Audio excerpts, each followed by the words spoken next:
Mathematics grade 10 FPISC के अंदर publisher review exercise number 1 आज हम लोग सॉल्व करेंगे। रिव्यू एक्सरसाइज नंबर 1 के सबसे पहले हमारे पास वो इनकम्प्लीट स्टेटमेंट्स देते हैं MCQs टाइप के, और वो कह रहे हैं कि इनको हल करें। वो कह रहे हैं ईच ऑफ द क्वेश्चंस और incomplete statement below is followed by 4 suggested answers और completions. In each case select the one that is the best of the choices. सबसे पहला हमसे कहते हैं कि x की पावर 2 इज इक्वल टू -9 है, तो फिर x क्या होगा। ठीक है, तो इधर x -3 होगा, 3 होगा, 3 आयोटा होगा, या +-3 आयोटा होगा। तो ये बहुत इजी है। सबसे पहले अगर आप लोग 3 को देखो तो 3 का अगर आप लोग स्क्वायर करते हो ना तो वो -9 ही 9 बन जाता है। अगर आप लोग -3 का स्क्वायर करते हो तो वो भी 9 बन जाता है। तो ये दोनों तो बिल्कुल नहीं। आंसर इसका पार्ट नंबर सी है, वो मैं यहाँ पे करती हूँ किस तरह। अगर आप लोग 3 आयोटा एक्स को ले लेते हो, उसका स्क्वायर लेते हो, तो 3 का स्क्वायर हो जाता है 9 और आयोटा स्क्वायर हो जाता है। Iota square is equal to -1 है, तो ये यूँ हो जाएगा।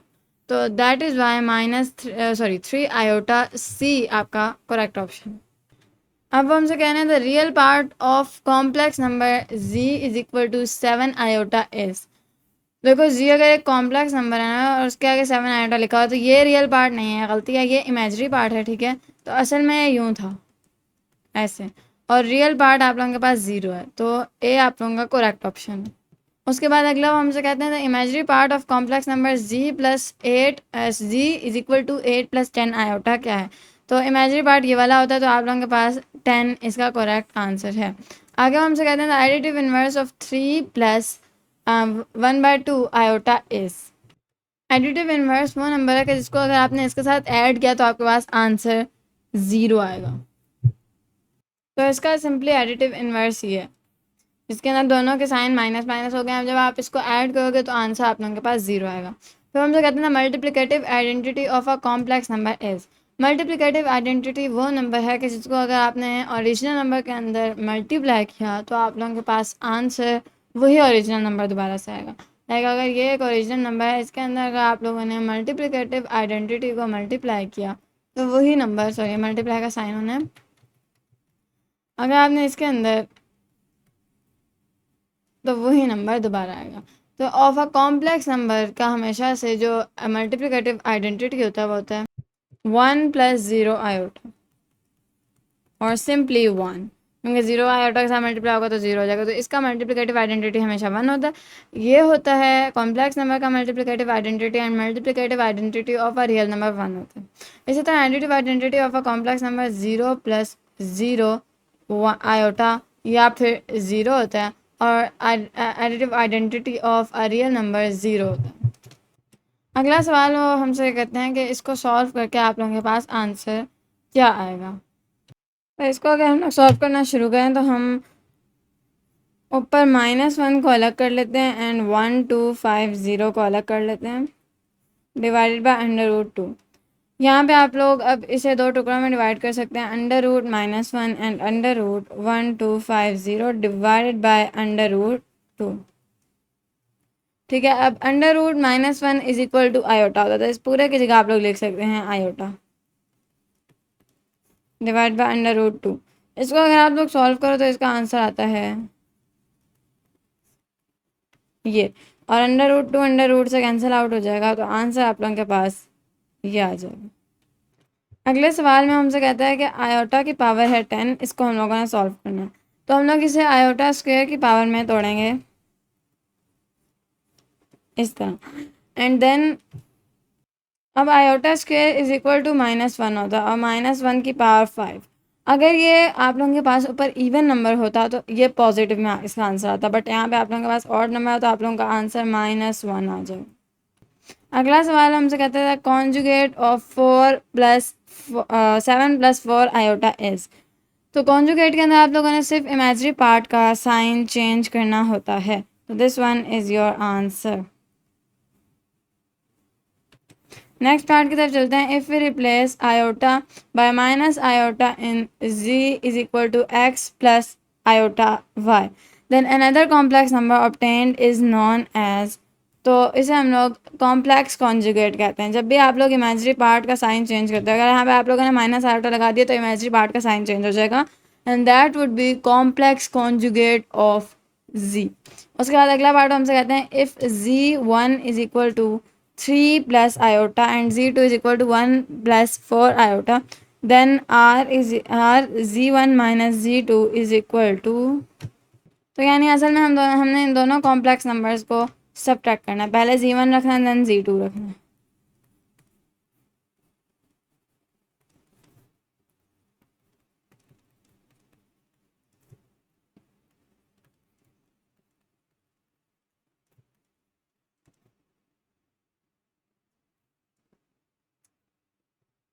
अब चूंकि सवाल हमसे कहता है कि हम लोगों ने इसका रियल पार्ट निकालना है, रियल पार्ट इज 2, तो इसका आंसर आप लोगों के पास आ जाएगा 2। अगला सवाल हमसे कह रहा है कि z1 प्लस z2 का क्या आंसर आएगा। आंसर असल में नहीं, ये एक पूरी आप लोगों के पास आइडेंटिटी बनती है कि z1 plus z2 is equal to what. तो इसका आंसर आप लोगों के पास ये है। यानी अगर आप लोग किसी भी दो कॉम्प्लेक्स नंबर के ऊपर ये वाली आइडेंटिटी देखो तो ये साबित होती है। अगला पार्ट देखते हैं। अगला पार्ट हमसे कहता है x2 plus X square plus Y square is equal to. तो ये भी एक आइडेंटिटी है, इसका आंसर ये है।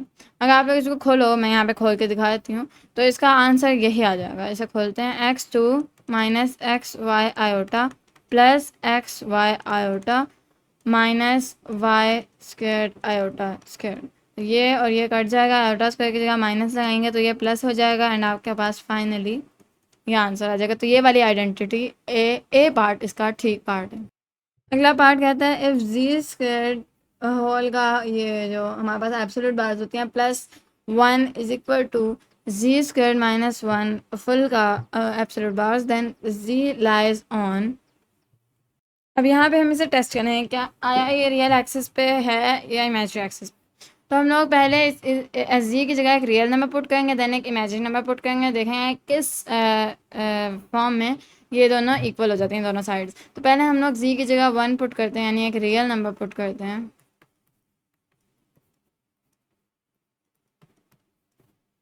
वन का स्क्वायर 1 होता है, ये 2 है एंड 1 का स्क्वायर 1 होता है, ये 0 है। तो 0 2 के कभी भी इक्वल नहीं होता, ये रियल एक्सिस नहीं हो सकता। अब हम लोग जी की जगह आयोटा पुट करते हैं।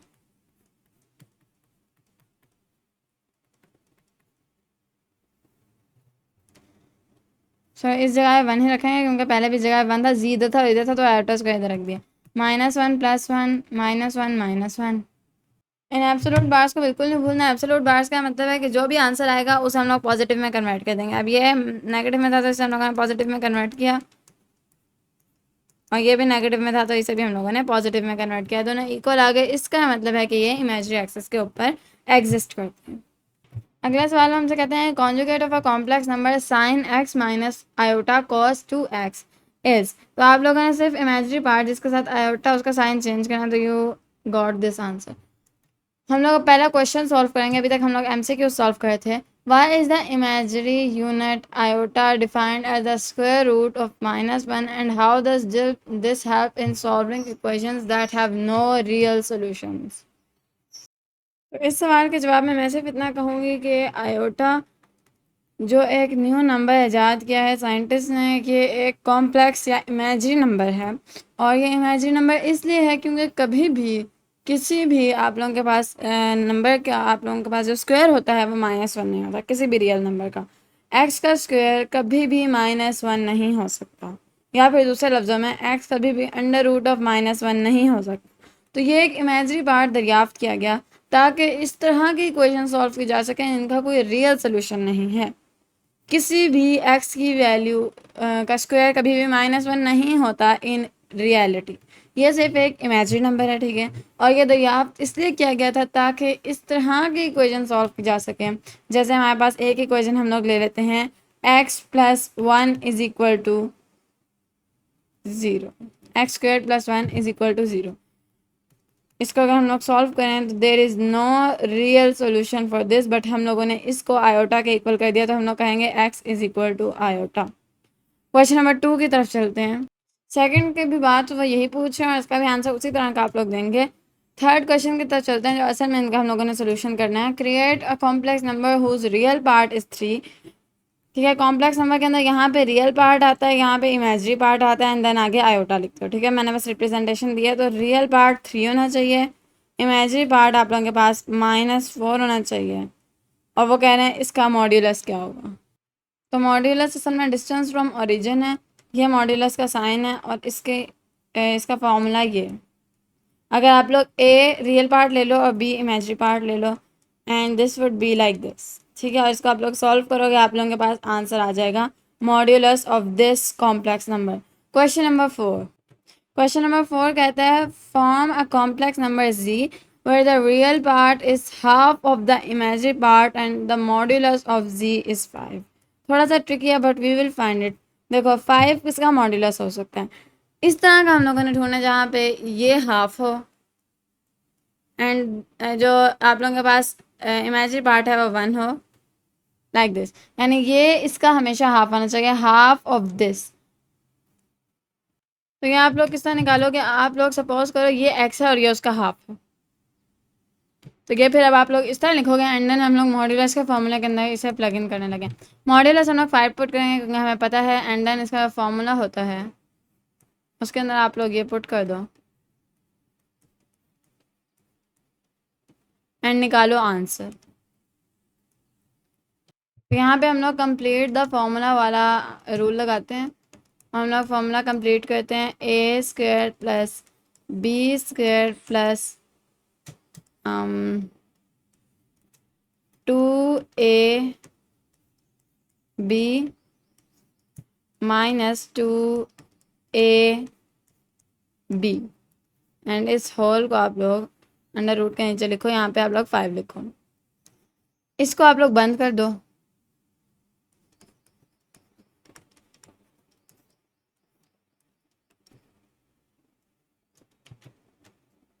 जिस तरह हो जाएगा, एंड आप लोग वो वाला फॉर्मूला पूरा करो।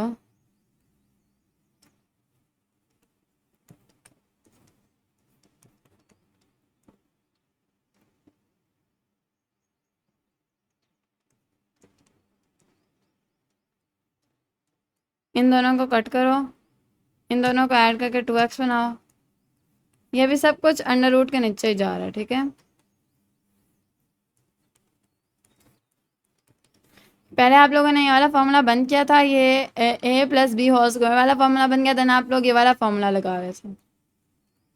ठीक है, इस जगह से ये यूं जा रहा था। अब इसको आप लोगों ने 2x बना दिया, ये 1/2x रहेगा, एंड यहाँ पे आप लोगों के पास 1/2x है, और ये अंडर रूट है।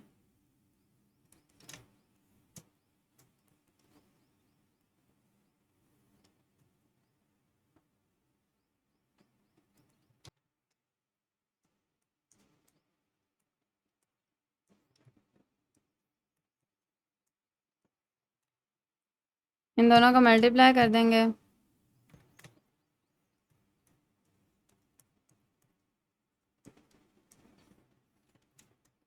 ठीक है। ये अभी मैंने ये वाली साइड ही हम लोगों ने भी की है, एंड देन हम लोग दोनों तरफ स्क्वायर ले लेंगे, वहाँ से स्क्वायर रूट कट जाएगा,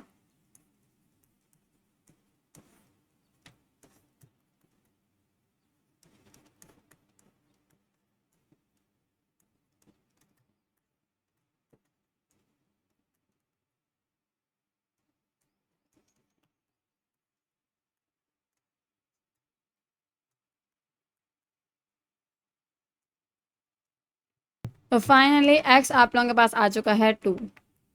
यानी जो इमेजरी पार्ट था उसे हम लोगों ने x लिया था ना, तो इमेजरी पार्ट आप लोगों के पास क्या आया है, ये हमारे पास था इमेजरी पार्ट, तो x आ चुका है हमारे पास 2 के इक्वल। नीचे वाला सब कुछ मैं प्रोसीजर रेस करती हूँ। अब अगर ये 2 है तो 2 का हाफ ये वाला होगा। ठीक है, यानी अगर आप लोग x को 2 रखो तो ये 1 होगा, आप लोग इसकी जगह पुट कर लो, यानी रियल पार्ट जो आप लोगों के पास है वो 1/2x है, एंड इमेजरी पार्ट आप लोगों के पास x है जो कि 2 है, यहाँ पर 2/2 है, ये 1 है। तो रियल और इमेजरी पार्ट उन्होंने हमसे बोला था, ठीक है, उन्होंने बोला था where the real part form a complex number, उन्होंने हमसे बोला था एक कॉम्प्लेक्स नंबर बनाओ। तो हमारा फाइनली कॉम्प्लेक्स नंबर बन चुका है ये। ये हमारा कॉम्प्लेक्स नंबर है, ये हमारा आंसर है of question number 4। Question number 5 की तरफ चलते हैं। क्वेश्चन नंबर 4 की तरफ चलते हैं। क्वेश्चन नंबर 4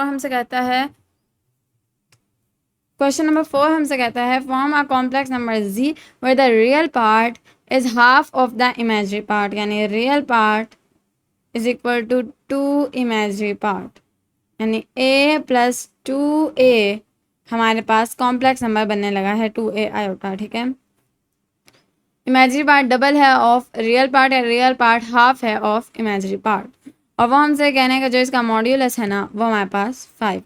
अब हम लोग मॉड्यूलस का फॉर्मूला रखते हैं एंड उसके थ्रू हम लोग निकालेंगे अपना कॉम्प्लेक्स नंबर, यानी ए और बी की वैल्यू निकालेंगे अगर हम लोग इस सारे को बी मान लें तो। अब ए की जगह तो ए की वैल्यू पुट होगी, ए की वैल्यू है ए, एंड बी की जगह बी की वैल्यू पुट होगी जो कि है 2a, मॉड्यूलस की जगह 5 पुट हो जाएगा।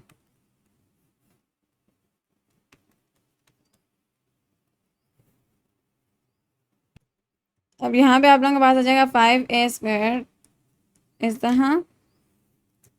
देन अगर आप लोग दोनों साइड पे स्क्वायर ले लो तो आप लोगों के पास आ जाएगा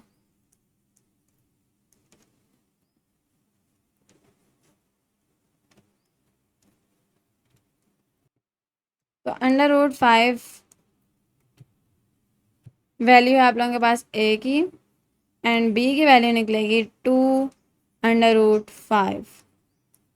ये आप लोगों के पास b की वैल्यू है, एंड आप लोगों का कॉम्प्लेक्स नंबर बनेगा √5 प्लस 2√5 आयोटा। क्वेश्चन नंबर 4 हमारा हो गया है। क्वेश्चन नंबर 5 की तरफ बढ़ते हैं। अगला सवाल हमसे कहता है कि एक इमेजिनरी पार्ट है z 4 + 3 आयोटा, इसका कॉम्प्लेक्स कॉन्जुगेट निकालना है। तो अगर हम लोग इसका कॉन्जुगेट निकालेंगे, कॉन्जुगेट की मैं ये वाला साइन लिख देती हूँ, आप लोग कोई भी इसका साइन लिख सकते हो, तो मैंने ये लिख दिया। ठीक है, वो कह रहे हैं इसका मॉड्यूलस निकालो। मॉड्यूलस इसका निकल आता है 4 की पावर 2 सॉरी ओके 3 की पावर 2 16 + 9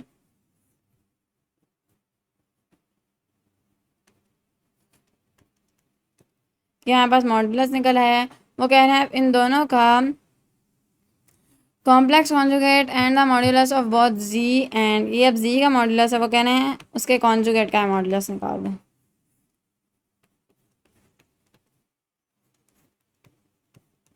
तो मॉड्यूलस सेम ही आएगा क्योंकि माइनस अंदर है तो उसका स्क्वायर भी 9 ही होगा।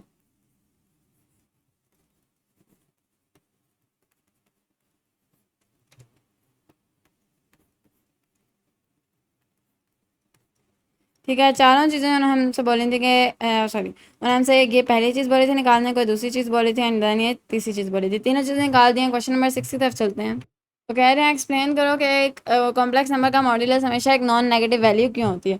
क्योंकि अगर आप लोग कोई फ़र्ज़ करो नेगेटिव वैल्यू भी होती है, आप लोगों की ए या बी फ़र्ज़ करो हो भी जाते हैं नेगेटिव, तब भी जब मॉड्यूलस के अंदर आप लोग ए और बी का स्क्वायर लेते हो ना, तो किसी भी नेगेटिव नंबर का स्क्वायर हमेशा पॉजिटिव होता है। तो आखिर को जाके आप लोगों का मॉड्यूलस हमेशा पॉजिटिव वैल्यू ही लेके आता है। ये इसकी जस्टिफिकेशन थी, आप लोगों ने अपने अल्फाज में देनी है। क्वेश्चन नंबर 7 देखते हैं। क्वेश्चन नंबर 7 हमसे कह रहा है कि if z1 is this z2 is this calculate z1 + z2 and z1 - z2। तो z1 + z2 को अगर देखें तो हमारे पास z1 है 2 + आयोटा और z2 हमारे पास है 3 - 2 आयोटा। रियल पार्ट को रियल पार्ट के अंदर ऐड करेंगे एंड इमेजिनरी पार्ट को इमेजिनरी पार्ट के अंदर, तो हमारे पास आंसर आ जाएगा ये। तो ये हमारे पास है इसका आंसर। देन अगर हम लोग निकालें z1 - z2 तो दैट वुड बी z1 हमारे पास है 2 + आयोटा -3 - 2 आयोटा, माइनस ब्रैकेट खोल लें। ठीक है, साइन चेंज हो जाएंगे। 2 - 3 करें, ये करें -1 + 3 आयोटा। तो ये एक इसका आंसर निकाला है हमने और एक ये इसका आंसर निकाला है हमने। क्वेश्चन नंबर 8 देखते हैं। वो कहते हैं show that multiplication of complex numbers is commutative by calculating z1 multiply by z2 is equal to z2 multiply by z1, और उन्हें वैल्यूज दिया। कह रहे हैं कैलकुलेट करके प्रूफ करो कि ये दोनों इक्वल ही आएंगे एक दूसरे के। तो z1 उन्होंने हमें दिया 1 + 2 आयोटा और ये हमें दिया -2 + आयोटा। ये भी उलट लिखेंगे हम इसके, ऐसे ऐसे इधर 1 minus 2 plus iota plus 2 iota minus 2 plus iota minus 2 1 plus 2 iota plus iota 1 plus 2 iota minus 2 plus iota plus minus 4 iota plus 2 iota square is equal to minus 2 minus 4 iota plus iota plus 2 iota square. Iota square की जगह minus लगाएं तो ये वाला sign change होकर minus बन जाएगा, यहाँ भी वाला साइन चेंज होकर माइनस बन जाएगा। -2 minus four iota plus iota ये हो जाएगा, -4 आयोटा प्लस आयोटा ये हो जाएगा। ठीक है, -2 माइनस 4 हो जाएगा, -2 माइनस 4 हो जाएगा। आखिर को जाकर ये दोनों एक दूसरे के इक्वल हैं और हमने क्वेश्चन नंबर 8 प्रूव कर दिया। क्वेश्चन नंबर 9 हमसे कहता है कि prove that the product of complex number z, उन्होंने हमें कॉम्प्लेक्स नंबर दिया, कहना है इसका प्रोडक्ट इसके conjugate and it's conjugate is a real number. यानी वो कहना है कि इसको और आप लोग इसके कॉन्जुगेट को, कॉन्जुगेट का साइन होता है, इन दोनों को मल्टीप्लाई करो तो आप लोगों के पास आंसर जो है वो रियल नंबर होगा। तो चलो मल्टीप्लाई करके चेक करते हैं। ये हमारे पास रियल नंबर है एंड इसका कॉन्जुगेट हमारे पास ये है, इसका हमें आंसर चाहिए रियल नंबर, यानी उसमें आयोटा ना हो। ठीक है, वो रियल नंबर होगा हमारे पास। तो अब हम लोग इसे सॉल्व करते हैं, हम देखते हैं उसके अंदर आयोटा है कि नहीं।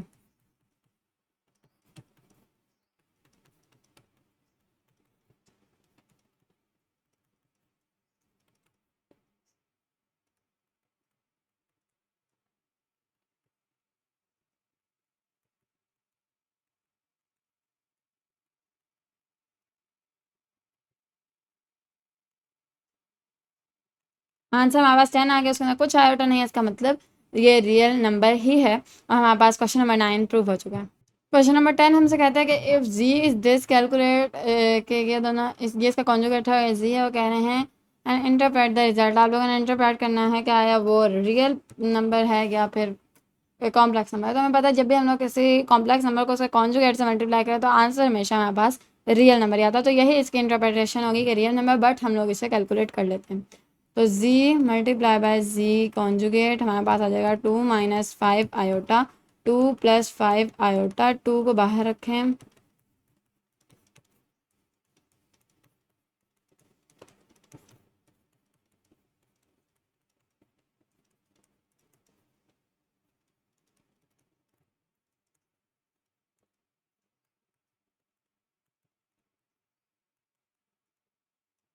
यहाँ पास आंसर आया है 9 आयोटा। इसका मतलब है कि ये एक रियल नंबर है।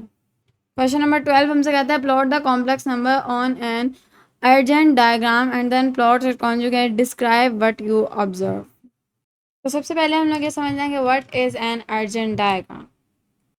ये है अर्जेंट डायग्राम जिसके अंदर एक्स एक्सेस रियल पार्ट को शो करता है and y axis imaginary part को शो करता है।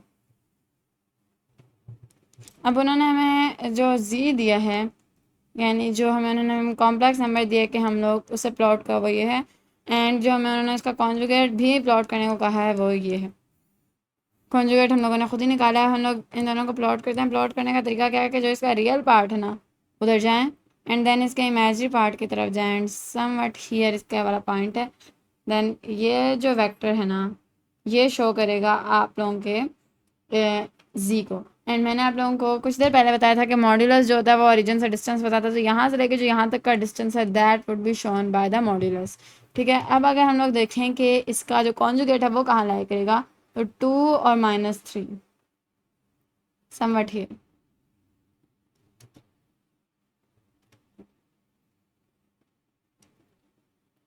ठीक है, तो अब आप लोगों को नजर आइए ये थोड़ा सा ग्रेडिंग एरर था, वरना ये दोनों इक्वल लाइंस हैं just in opposite direction, just ये तो एक दूसरे की रिफ्लेक्शन। तो यही हम लोगों ने ऑब्जर्व किया कि कॉन्जुगेट और जी ऑन एन अर्जेंट डायग्राम या एक दूसरे की रिफ्लेक्शन होते हैं। ठीक है, यहाँ से ये इस तरह, जैसे यहाँ से आके यहाँ पे रिफ्लेक्शन हो रही है, इस तरह होता है, जस्ट ऑपोजिट डायरेक्शन में होता है, क्योंकि उसका सिर्फ ये माइनस हो, सिर्फ उसका जो कॉम्प्लेक्स जो इमेजिनरी नंबर है, इमेजिनरी पार्ट है वो माइनस में गया। ठीक है, क्वेश्चन नंबर 11 हो गया। क्वेश्चन नंबर 12 की तरफ चलते हैं। तो अगला सवाल हमसे कह रहा है draw the complex number Z1 and Z2 on the urgent diagram, ठीक है। Z1 उन्होंने हमें दिया है 1 प्लस आयोटा, Z2 उन्होंने हमें दिया -1 minus iota, and discuss their position in relation to each other. तो पहले हम लोग ड्रॉ करते हैं, देन उनकी पोजीशन देखते हैं। ये Z1 आ गया, Z2 -1,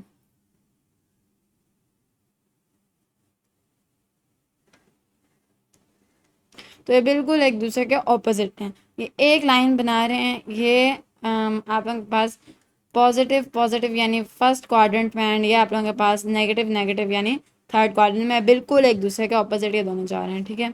ये वाला हमारा क्वेश्चन हो गया है क्वेश्चन नंबर 13। क्वेश्चन नंबर 13 हमसे कहता है if z is a complex number such that z plus z conjugate is equal to 6 and the imaginary part of z is 4, ठीक है। वो कह रहा है इमेजिनरी पार्ट जो है ना वो 4 है, तो हम लोगों ने निकालना है z।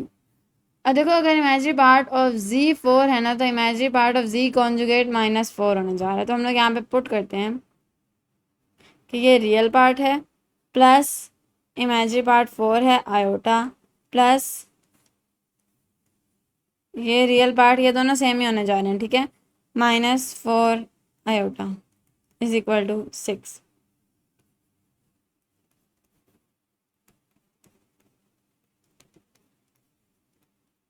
ये दोनों कैंसिल हो चुके हैं, एंड ये दोनों सेम हैं, और इन दोनों ने 6 बनाना है। 2r is equal to 6, r is equal to 3। तो r हमारे पास आ गया 3, यानी रियल पार्ट हमारे पास आ गया हुआ 3, इमेजिनरी पार्ट था 4, तो हमारे पास ये हमारा कॉम्प्लेक्स नंबर है जो हमसे क्वेश्चन नंबर 13 में मांग रहे हैं। Question number 14, solve for z in the equation. वो कहना है z आप लोगों ने निकालना है जो हम लोगों ने आपको इक्वेशंस दी हैं, जो हम लोगों ने आपको इक्वेशन दी है उसके अंदर, ठीक है। ये z का कॉन्जुगेट है और ये z है, और ये दोनों मिल के, ये दोनों माइनस होके जब हम लोग इनके साथ ये करें 2 और 3 मल्टीप्लाई करें तो ये बनते हैं। तो लेट मी सपोज कि ये z जो है ये है, एंड जो z कॉन्जुगेट है वो ये है।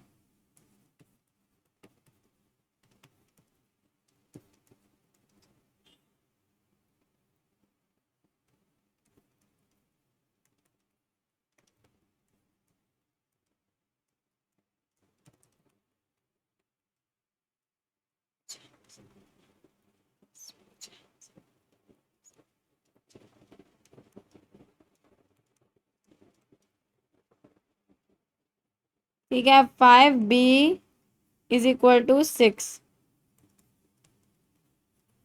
And -a is equal to 4। ये हम लोगों ने यहाँ से रिलेशन निकाला है ना, तो a इज इक्वल टू -4 आ गया हमारे पास, and b is equal to 6/5 आ गया। एंड अब हम लोग अपना कॉम्प्लेक्स नंबर बना लेते हैं, z is equal to -4 plus 6/5 iota. Question number 15 and the last question, describe a simple scenario where complex numbers might be used in everyday life। तो इसका एक बहुत ही सिंपल और कॉमन एग्जांपल आप लोगों के मोबाइल फ़ोन्स की कॉल है। जब आप लोग अपने किसी फ्रेंड को कॉल करते हैं, किसी को भी कॉल करते हैं, तो जो उसके सिग्नल्स होते हैं वो इलेक्ट्रिकल सिग्नल्स होते हैं, उनको रिप्रेजेंट करते हैं साइंटिस्ट इन कॉम्प्लेक्स नंबर्स, यानी उसका रियल पार्ट भी होता है, इमेजिनरी पार्ट भी होता है, ताकि ईजिली उस सिग्नल की स्ट्रेंथ और उसकी टाइमिंग एक ही वक्त में पता की जा सके। तो ये वाली एक्सरसाइज यहीं पे ख़त्म हो गई है। उम्मीद है आप लोगों को समझ आई होगी। मिलते हैं अगली एक्सरसाइज में, तब तक के लिए अल्लाह हाफिज़।